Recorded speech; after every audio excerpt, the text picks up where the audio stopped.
একটা সরকারের উপর থেকে নিচ অবধি বিএলও যারা সরকারিভাবে ডেপুটেড, আমি সরকারি অর্ডারটাও এনেছি যে ইলেকশন কমিশন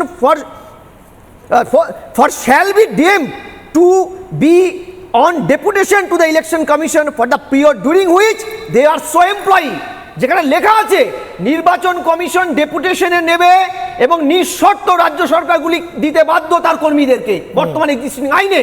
সেটা তো তার দেয়নি। রাজ্যের মুখ্যমন্ত্রী ধমকেছেন, চমকেছেন।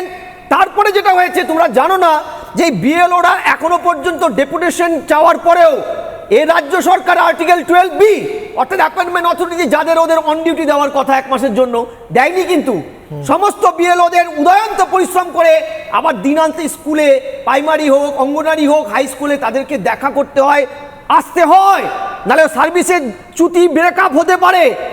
অর্থাৎ এর যে মানসিক নির্যাতনের মধ্যে কাজ করানো হচ্ছে, ধমকি চমকি মারা, এদের দিয়ে মৃত ভোটারের ইনফরমেশন ফর্মটা তুলে নেওয়া, এমনকি না হলে হাসপাতালে পাঠিয়ে দেওয়া হচ্ছে আর পরিবারকে হাসপাতালে যে 18,000 টাকার যে টাকা অ্যামাউন্টটা সাম্মানিক সেটা দেয়নি। প্রশ্ন বাবু আপনি বলেছেন সবার বলে দেওয়া নেই। শুধু তাই নয়, এদের সিকিউরিটির প্রশ্নে যে থ্রেট, এটা কিছুই না।